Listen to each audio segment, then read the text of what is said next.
Pemirsa Ruang Budidaya Hewan, apa kabarnya hari ini? Semoga selalu sehat dan semangat ya. Berbicara soal budidaya hewan di Indonesia, tentunya kita tak pernah lepas dari yang namanya ikan. Banyak jenis ikan hias yang digemari oleh para pecinta ikan, terutama ikan hias air tawar.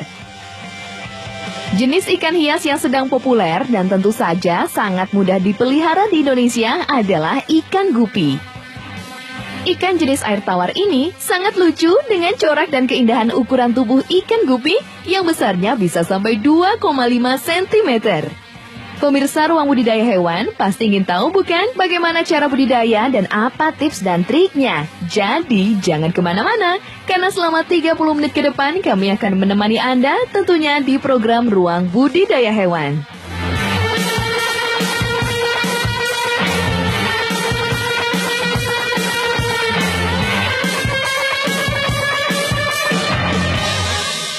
Ya, Assalamualaikum warahmatullahi wabarakatuh. Perkenalin, nama saya Akib Chandra. Saya sendiri adalah owner Vistopia. Saya adalah petani dan breeder ikan gapi. Saya beralamatkan di Jalan Gelagasari nomor 90, Kelurahan Warung Boto, Kecamatan Umbul Harjo, tepatnya di kota Yogyakarta. Dan saya sudah bermain gapi sejak tahun 2011 saat saya masih SMA, kemudian sempat berhenti hingga sampai sekarang ini dan tercetuslah ide membuat farm saya namanya Vistopia. Dan kenapa saya memilih ikan gapi? Karena ikan gapi itu adalah ikan yang mudah dikembangkan dan juga tidak membutuhkan tempat dan peralatan yang ribet. Semua orang pun bisa beternaknya. Kita menggunakan ember, menggunakan apapun bisa. Teman-teman tahu ikan gapi? Ikan gapi itu adalah ikan cedul atau ikan cere yang biasanya teman-teman pemirsa itu temui di parit-parit gitu, cuman jenis-jenis yang lain dan udah dikembangkan oleh beberapa orang di luar negeri sehingga menjadi ikan hias yang sangat bagus buat dipelihara. Ikan gapi sendiri sebenarnya saat itu kan Indonesia sedang ada wabah malaria. Nah, dari wabah itu tercetuslah kenapa diambil ikan cere dari luar negeri, pemirsa. Makanya dikembangin di seluruh Indonesia dan berhasil kan karena ikan cedul itu adalah jenis ikan live bearer. Live bearer itu adalah ikan yang bisa beranak. Dia bertelur sebenarnya cuman di dalam perut. Ketika ikannya sudah menetas, barulah keluar dari perutnya itu. Jadi makanya dinamakan live bearer. Kenapa akhirnya memilih itu? Karena mudah hidup dan bisa bertahan di kondisi se-ekstrim apapun. Semisal di gunung dingin, di dataran rendah yang panas, itu ikan itu bisa berkembang biak dengan cepat. Makanya cocok untuk membasmi nyamuk. Maka saat itu didatangkanlah ikan gapi. Habitat ikan gapi sendiri itu kalau di alam biasanya dia tinggal di perairan yang tenang dan juga ada di sekitar muara yang di antara air, pertemuan air sungai dengan air laut. Biasanya mereka tuh tinggalnya ya di istilahnya genangan-genangan yang nggak terlalu dalam ya. Mereka mencari yang banyak tumbuhan untuk bersembunyi dari para predator. Dan mereka adanya paling banyak di Amerika. Kalau di Indonesia sendiri sih nggak ada. Kalau ada yang ngomong, oh itu ikan cedul banyak sekali di sungai, itu udah bawaan istilahnya ikan invasif, bukan asli dari Indonesia, cuman dulu sengaja ditebar untuk ya seperti yang saya ceritain tadi, untuk membasmi malaria. Terus kalau pola makannya di alam, biasanya tuh gapi itu memakan kayak kutu air, terus serangga-serangga kecil misalnya yang masuk mulutnya, dan juga uget-uget, anak nyamuk itu juga dimakan. Jadi bagi teman-teman yang istilahnya daerahnya banyak sekali genangan-genangan yang misalnya airnya itu bisa bertahan lama, mending dilepas ini kan gapi, cocok, bisa mencegah dan untuk membasmi malaria. Nah teman-teman, jadi kalian semuanya penasaran kan gimana caranya budidaya dan caranya perawatan? Udah, jangan kemana-mana, ikutin saya aja.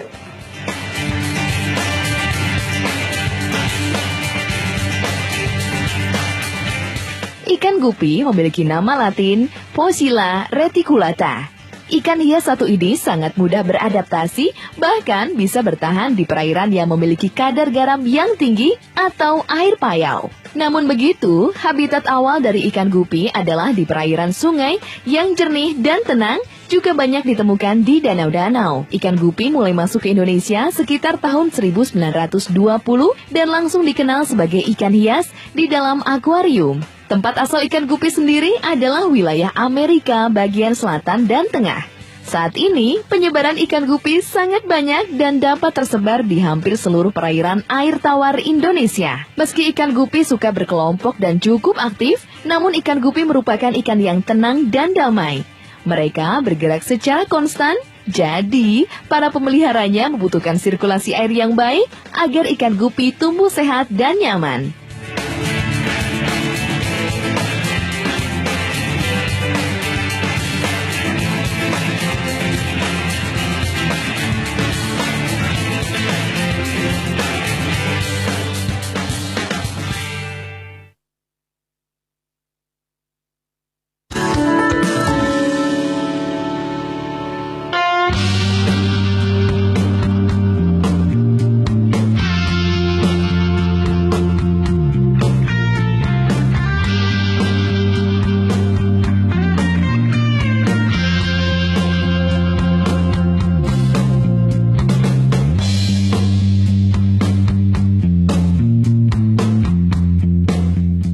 Tampilan cantik ikan gupi membuat harganya terbilang tinggi. Maka budidaya ikan gupi ini pun merupakan sebuah bisnis peternakan ikan hias yang menjanjikan. Permintaan akan ikan gupi di pasar terus meningkat. Padahal untuk budidayanya sendiri bisa dimulai dengan mudah dan dengan modal yang cenderung minim, termasuk di lahan kecil.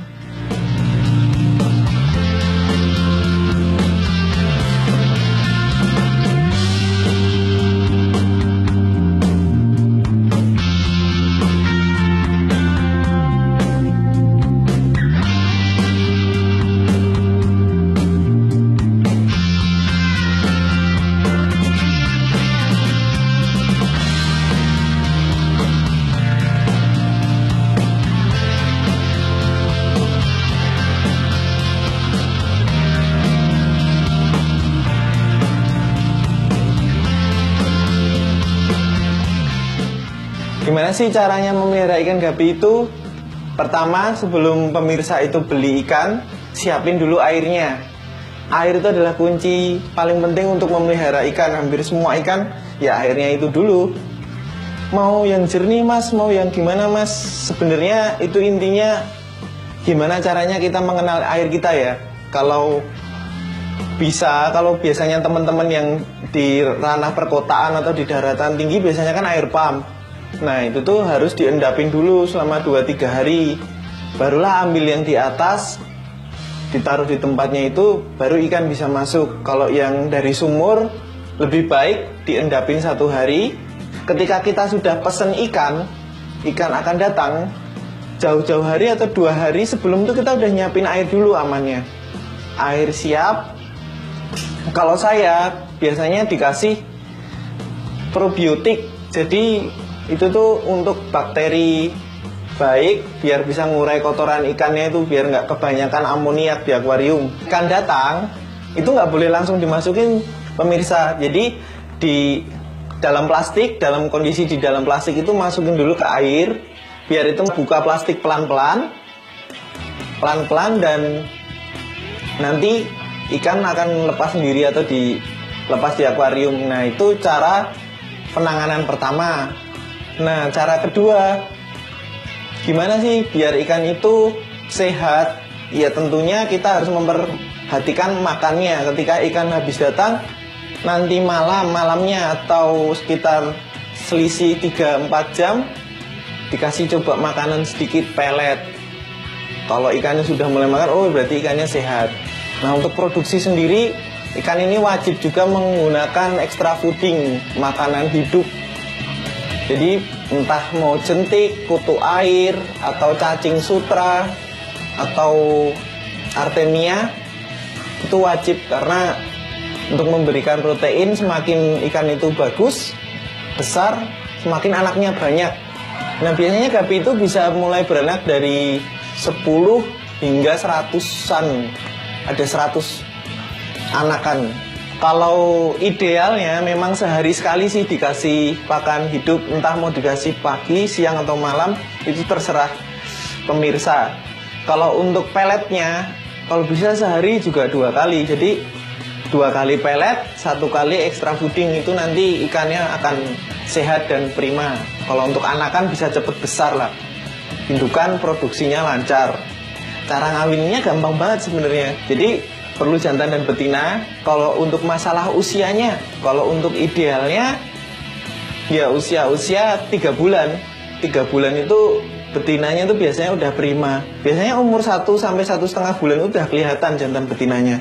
Dipisah, baru nanti ketika umur 3 bulan pilihlah yang paling bagus, disatuin, dan itu paling nanti nggak nyampe sebulan udah brojol. Buat teman-teman nih misalnya udah beli jantan betina, udah pernah beranak atau apa, jantannya tiba-tiba mati, udah nggak usah buru-buru beli jantan dulu, karena biasanya ketika betina ini udah kawin, itu tuh bisa menyimpan sperma hingga 4-5 kali proses melahirkan. Jadi tanpa pejantan pun dia nanti akan melahirkan karena udah menyimpan spermanya di dalam perut.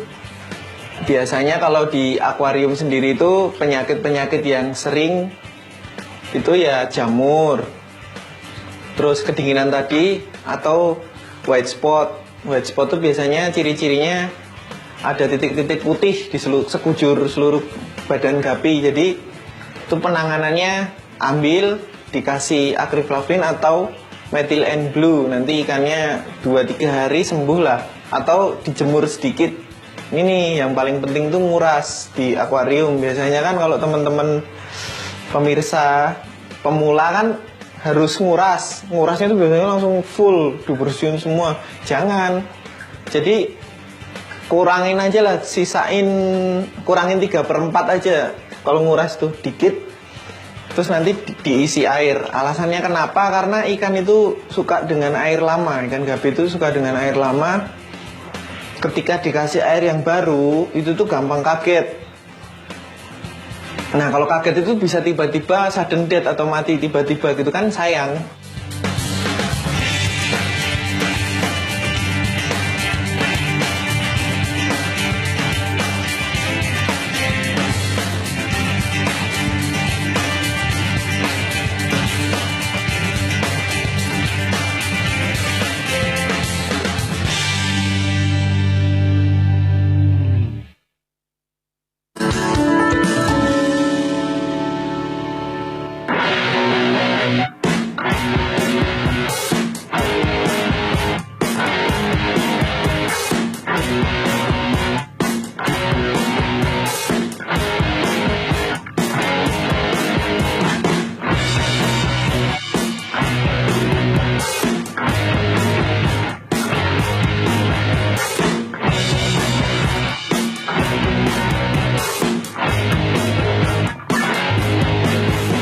Pelaku budidaya ikan gupi cocok dilakukan oleh siapa saja yang mempunyai kemauan dan minat untuk berbisnis budidaya.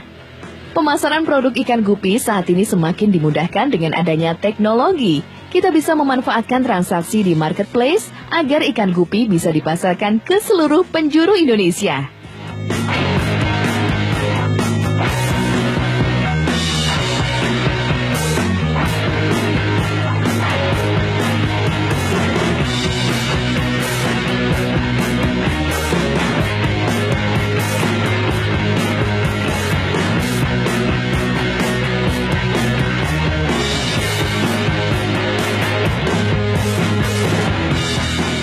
Nah, untuk biasanya kan banyak yang tanya-tanya nih pemirsa, gimana sih caranya ngerawat ikan gapi?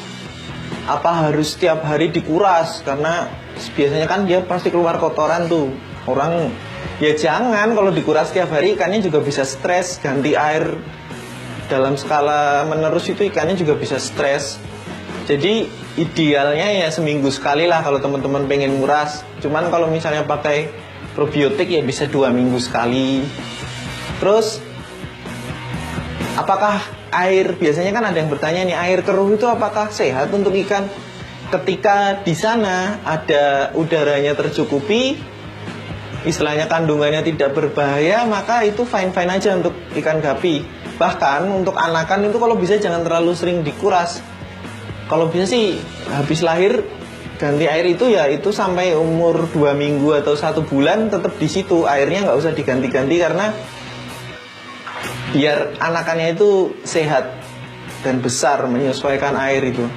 Nah, gimana sih cara milih jantan betina yang bagus dan oke? Ya, kita bisa belajar kok ngelihat ikan gapi itu. Pastinya kita pilih yang ekornya lebar, warnanya yang paling terang, betinanya juga posturnya besar. Jadi nanti bisa bagus ternakannya, hasilnya seperti itu. Dan gimana sih tempat yang paling ideal untuk beternak? Sebenarnya nggak usah besar-besar sih. Sebenarnya nggak ada yang ngomong namanya tempat ideal atau mau besar sekali satu kolam 3 kali 5 meter atau mau yang hanya 20 cm akuarium. Itu semuanya sebenarnya berlaku sama aja. Yang penting ikannya senang, nggak ada predator di sana, aman. Nah, masalah-masalahnya yang biasanya kita jadi kendala ikan gapi itu biasanya kalau di kolam itu biasanya ada hama capung. Anak capung itu biasanya makanin anakan ikan gapi atau bahkan indukannya. Jadi itu kalau teman-teman yang melihara dalam skala besar di kolam, ya kalau bisa wajib ngecek tiap minggunya gimana caranya. Ada nggak sih anak capung atau hama lainnya? Kalau di akuarium kan bisa kepantau tuh. Jadi sedikit sekali sih hamanya.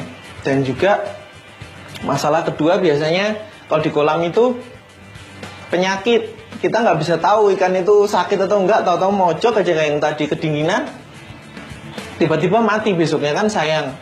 Makanya biasanya peternak ikan gapi itu yang bisa dipantau aja kalau untuk pemula. Kalau udah skala besar kan mungkin mati 1, 2, 3 nggak kerasa. Tapi kalau kayak kita yang beli 1 pasang 2 pasang kan nyesek kalau mati ya kan, keluar duit seberapa tuh ya, walaupun nggak seberapa 50.000 tapi kan ya tetap nyesek. Lagi mulai tahu-tahu mati kan bete. Jadi gitu aja, diperhatiin yang tadi, nanti kalian pasti bisa kok beternak gapi. Terus harus ada syarat-syarat lain nggak? Ya syaratnya yang penting itu action. Jadi nggak cuman kayak teori doang, teman-teman cuman baca-baca lihat YouTube, tapi kalau kalian nggak beli, nggak action ya nggak ngerasain jadi peternak gapi. Dan satu lagi tips buat teman-teman, gimana sih biar anakan gapi itu banyak brojolnya dan sehat-sehat anaknya. Ya kalau bisa memang itu usia 3 bulan, jantan dan betina itu memang dari kecil udah dipisah. Sebenarnya itu untuk membedakan gapi jantan dan betina itu simple banget. Dari warnanya. Jantan pasti memiliki warna yang sangat cerah dan biasanya memiliki ekor yang lebih lebar. Biasanya yang ekor lebar, big tail, half moon, delta tail itu ekornya pasti lebar-lebar. Terus yang swordtail pasti berbeda jantannya dan warnanya tuh pasti lebih cerah daripada yang betina.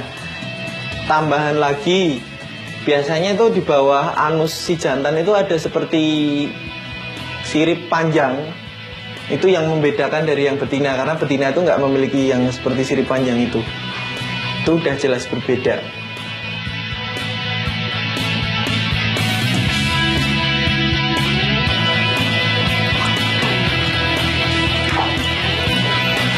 Ya, ada tips terakhir buat teman-teman yang ingin menggeluti ikan gapi.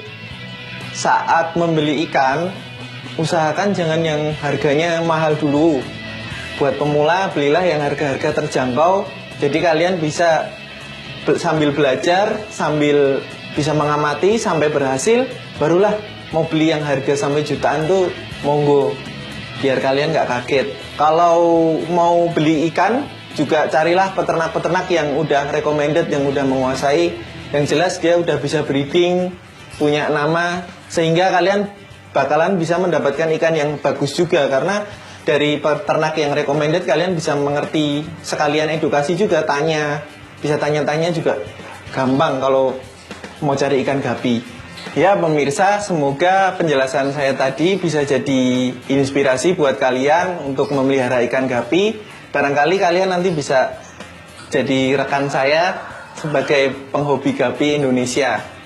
Dan juga kalau kalian pingin informasi tentang ikan gapi lebih lanjut, bisa mampir ke Instagram saya @vistopiaku. Di sana tulisannya Vistopia. Di sana kalian bisa melihat jenis-jenis ikan gapi yang saya kembangkan. Dan juga bisa juga ke Facebooknya Vistopia. Dan kalau kalian pengen langsung datang, bisa mampir ke sini ke Jalan Gelagasari nomor 90, Kecamatan Umbulharjo, Kelurahan Warungboto, Yogyakarta. Ada di kota kok. Dan juga kalau pengen lebih privat, pengen tanya-tanya seputar ikan gapi, bisa juga kontak ke saya di WA. Nomornya 082210440303. Ya, sekian dari saya, semoga bermanfaat. Semangat!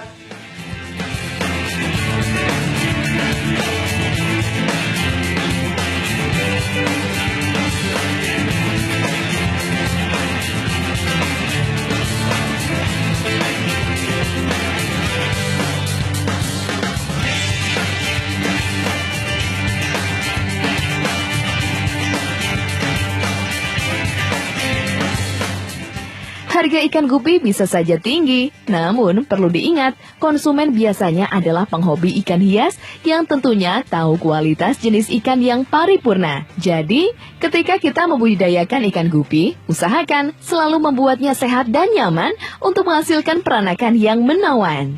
Pemirsa Ruang Budidaya Hewan, tuntas sudah kami mengawal Anda pada episode kali ini. Semoga ulasan dan narasumber yang kami hadirkan bisa menambah wawasan Anda untuk semangat berbudidaya hewan. Sampai jumpa pada episode selanjutnya ya.